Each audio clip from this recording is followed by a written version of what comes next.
સંસ્કૃતિનો અર્થ શું થાય છે?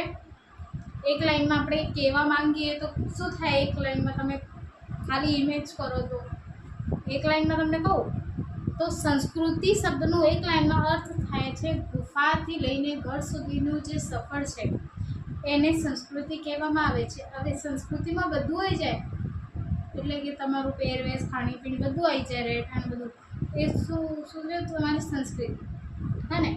હવે આવ્યું વારસો. તો વારસો એટલે કે પેઢી, જે તમને વારસાગત રૂપે ઘર મતલબ તમને જે મળે છે. હવે વારસામાં એમ તો બે પ્રકાર છે, આપણે જાણીશું, પણ વારસો એટલે કે પેઢી, હો ને? હવે આવ્યું પરંપરાઓ, જે તમને તમે જે ધર્મમાં હશો, તે જે જાતિના હશે કે તમે જે ઘરમાં હશો એની પરંપરાઓ જુદી હશે. આપણે તો અહીંયા જગ્યાએ શું કહેવાય, પરંપરાઓ, નિયમો બધું બદલી જાય છે, હો ને? તો પરંપરાઓ, નિયમ. અને આવ્યો હસ્ત અને લલિત કલા.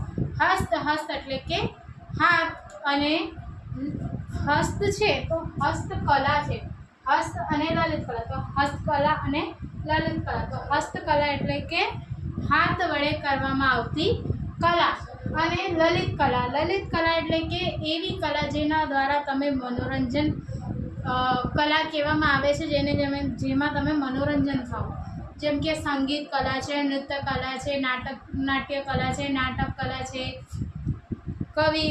કવિત્રી કલા છે, એ બધી જે કલાઓ છે એ લલિત કલામાં આવે છે. ઓકે.